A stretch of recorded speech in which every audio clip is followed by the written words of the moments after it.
श्री स्वामी समर्थ. नमस्कार प्रेमळ भक्तांनो. नियमितपणे आपल्या भक्तांपर्यंत चांगले मार्गदर्शन पोचावे म्हणून स्वामी तुम्हाला हे दिव्य संदेश पाठवत असतात, तर ते तुम्ही नेहमी ऐकावे अशी स्वामी तुम्हाला आज्ञा करतात. स्वामी तुम्हाला सुखाचा, आनंदाचा आशीर्वाद देत आहेत.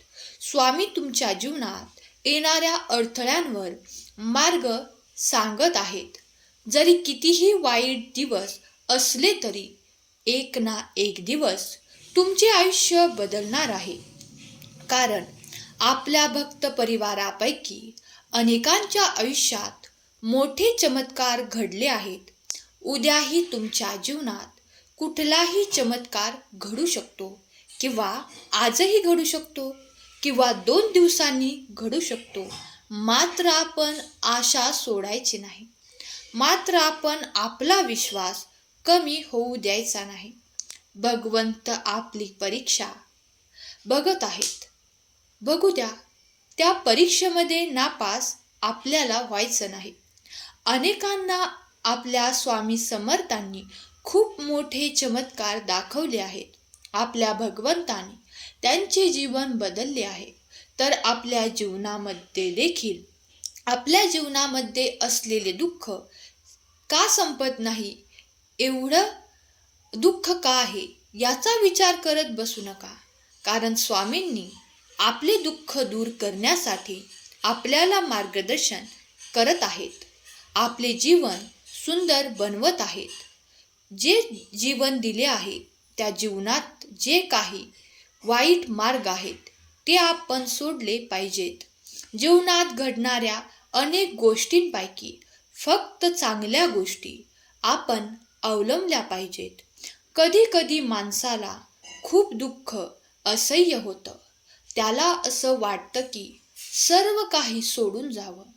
परंतु लक्षात घ्या, जेव्हा आपल्याला असं वाटतं तेव्हाच खरी स्वामी लीला सुरू होते. जेव्हा माणूस खूप त्रासतो, खूप दुःखात बुडून जातो, त्यावेळेस खरी स्वामींची लीला सुरू होते. तेथूनच खरं आपल्या जीवनाचा मार्ग सुरू होतो.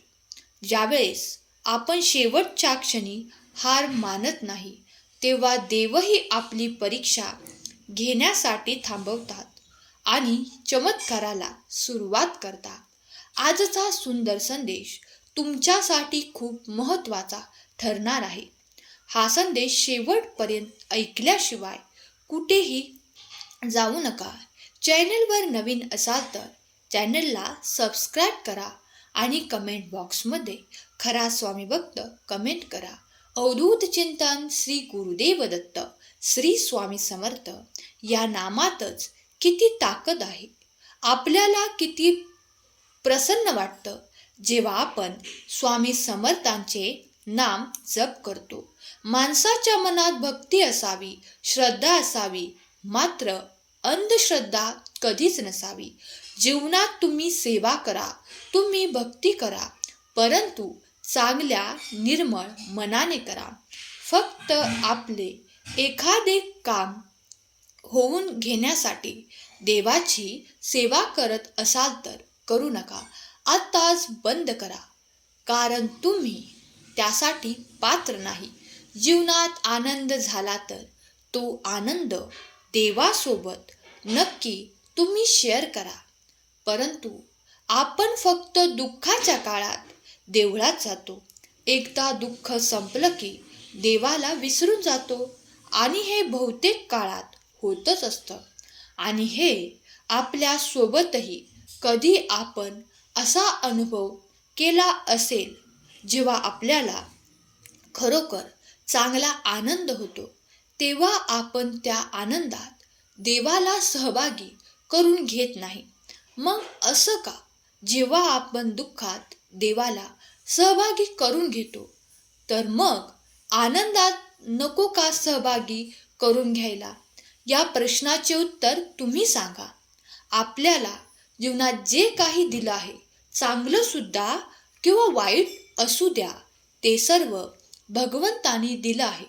मग भगवंताची एवढी सुंदर देण आपल्याला दिलेली असून आपण त्याची हेळसांड का करतो? आपण देवाला चांगल्या कामामध्ये सहभागी करत नाही. तुमचे दुःख सोडवण्यासाठी देव तुमच्यापर्यंत येतात, पण तुमच्या आनंदातही ते सहभागी व्हायलाच हवे. जीवनाचा हा नियम आहे. माणूस त्याचं काम झालं की त्याला मदत केलेल्या माणसांना तो विसरून जातो आणि आपणही त्यामध्ये मोडू नये अशी माझी अपेक्षा आहे. ज्यांनी वाईट काळात आपल्याला साथ दिली, ज्यांनी वाईट काळात आपल्याला सावरलं, त्यांची साथ तुम्ही कधी सोडू नका. त्यांनाही तुम्ही वाईट काळातून नक्की बाहेर काढा. मग ते तुमचे मित्र परिवार असू द्या, तुमचे भाऊबंद असू द्या, किंवा तुमच्या जीवनातील तुमची आई, तुमचे वडील, तुमचे इतर कोणी सदस्य असू द्या. दुसरं तुमच्याबद्दल कितीही वाईट विचार करत असेल तरी तुम्ही त्याच्याबद्दल वाईट विचार मात्र करू नका. ठीक आहे, तुम्हाला त्याची मदत करायची नसेल तर करू नका, परंतु त्याच्यावर वाईट विचार करू नका. जर तुम्ही त्याच्याबद्दल वाईट चिंतन केले तर तुमच्याबद्दल तसे घडेल. आपले पूर्वज आपल्याला सांगून गेलेले आहेत की आपण दुसऱ्यासाठी जर एखादा खड्डा खणला तर त्या खड्ड्यात आपण स्वतः पडत असतो, आणि हे खरं आहे. जर तुम्ही इतरांच्या वाईटासाठी काही प्रयत्न करत असाल तर तुमचं वाईट होईल आणि त्यांचं चांगलं होईल, हे खरं आहे. म्हणून दुसऱ्यांचं वाईट होईल असं कधीच बोलू नका आणि असे काही प्रयत्न करू नका. तुम्ही तुमच्या चांगल्यासाठी प्रयत्न करा.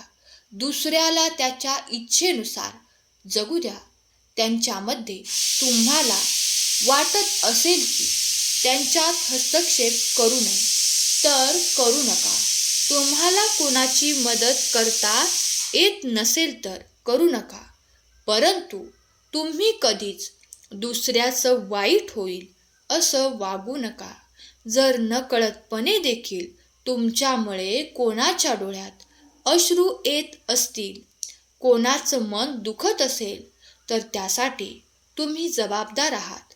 म्हणजे तुम्ही पापाचं वजन स्वतःवर घेत आहात. तुमच्यामुळे कोणाच्या डोळ्यामध्ये अश्रू आले नाही पाहिजेत, ना कुणाचं मन दुखावलं पाहिजे, ना कोणाचे वाईट झाले पाहिजे. जर हे सर्व नियम तुम्ही पाळत असाल तर तुम्ही खरे स्वामी भक्तीमध्ये मोडत आहात. देव देखील तुम्हाला वारंवार हेच सांगत आहेत की जर तुम्हाला कोणाची मदत करता येत नसेल तर करू नका, परंतु कोणाचं वाईटही तुम्ही अजिबात करू नका. जीवनाचा हा नियम आहे. त्या नियमामध्ये आपल्याला बसायचं आहे आणि आपल्याला काय सांगतोय ते एकदा या नियमांमध्ये बसायचं आहे आणि ते एकदा नियम पाळायचे आहेत. निव्वळ आपल्या कामासाठी भक्ती करू नका. भक्ती करायची तर निरंतरपणे शेवटच्या श्वासापर्यंत करा. एकदा स्वामींचे नाव घ्यायला सुरुवात केली ना, मग जीवनाचा शेवट होईपर्यंत स्वामींचे नाम मात्र सोडू नका. तुम्हाला जीवनाच्या शेवटच्या क्षणी देखील हा अनुभव येईल की मी भक्ती केली होती, ती भक्ती अजिबात वाया गेली नाही. मी देवाचे जेवढे नामस्मरण केले तेही वाया गेले नाही. त्याची तुम्हाला एक नवीन दिवस अनुभव आला असेल, मात्र तुम्हाला अनुभव नक्कीच येत आहे. तुमची मदत करण्यासाठी कोणीच नसेल, तुम्ही एकटे पडले असाल, तेव्हा असा एक चमत्कार होईल की ज्याची तुम्ही अपेक्षा देखील केली नव्हती. कारण इतर लोक तुमचे दुःख समजून घेणार नाहीत, तर तुमच्या दुःखावर मीठ सोडण्याचे काम करतील. जीवनात कधी कधी आपल्याला खूप वाईट अनुभव येतात. आपलेच लोक आपल्या पाठीमध्ये खंजीर खुपसून मोकळे होतात. आपल्याला एकटं वाऱ्यावर सोडून जातात. त्यांचं काम झालं की आपली साथ सोडतात आणि ही जगाची रीत आहे. एकदा एखाद्याचं काम झालं की तो परत त्याचं नाव सुद्धा घेत नाही. त्याला विसरून जातो आणि हे आपल्याच बद्दल घडत नाही, तर हे सर्वांबद्दल घडतं. परंतु आपण असं करू नका, कारण आपण स्वामी भक्त आहोत. आपण इतरांसारखे नाही आहोत. ज्यांनी आपल्याला मदत केली, त्यांनी आपल्याला वेळोवेळी पाठराखण केली, ज्यांनी आपल्याला वाईट वाटू नये म्हणून आपली साथ दिली, त्यांची साथ तुम्ही कधी सोडू नका. कधी कधी तुम्हाला याचा अनुभव येईल की आपल्याला अपेक्षा नसताना देखील एखाद्याने आपल्याला मदत केली, तरी कशी ते तुमच्या भक्तीमुळे शक्य झाली. भगवंताने त्याला एक लीला दाखवली की तो तुम्हाला मदत करण्यासाठी आला. जीवनात जे काही होईल ते भगवंतच करतील, कारण विनाकारण भगवंताच्या अनुमतीशिवाय या जीवनाच्या कुठल्याही टप्प्यामध्ये काहीच होऊ शकत नाही. साधं झाडाचं पान सुद्धा हलू शकत नाही. जोपर्यंत भगवंताची आज्ञा घेत नाही तोपर्यंत हवा एका दिशेकडून दुसऱ्या दिशेकडे जाऊ शकत नाही. सर्व काही भगवंताने नियमितपणे केले आहे, सुरळीत सुरू केले आहे. तुम्ही फक्त तुमची जी इच्छा आहे ती पूर्ण करण्यासाठी लढत राहा, प्रयत्न करत राहा. जीवनात निराश होऊ नका, थांबू नका. कोणी कितीही वाईट बोललं तरी वाईट वाटून घेऊ नका, कारण वाईट बोलणारे खूप आहेत आणि चांगले बोलणारे खूप कमी आहेत. आपण चांगलं करत आहोत ना, मग घाबरण्याची गरज नाही. जे होईल तुमच्या चांगल्यासाठीच होईल. फक्त विश्वास ठेवा, भक्ती करत राहा. मनामध्ये विश्वास असेल, भक्ती करत असाल तर सर्व काही शक्य होईल. आजचा सुंदर संदेश तुम्हाला आवडला असेल तर संदेशाला लाईक करा आणि चॅनलला सबस्क्राईब करा. स्वामी माऊली तुम्हाला सुखात ठेवोत, आनंदात ठेवोत, तुमच्या जीवनात नवीन दिशा देवोत, नवीन मार्ग मोकळे करोत, तुम्हाला संकटमुक्त करून आनंदाची लहर तुमच्या आयुष्यात कायम राहो. ही स्वामी माऊली चरणी प्रार्थना. केलेली सेवा स्वामींचरणी अर्पण करते. आजचा हा संदेश शेवटपर्यंत ऐकल्याबद्दल धन्यवाद. श्री स्वामी समर्थ. जय जय स्वामी समर्थ.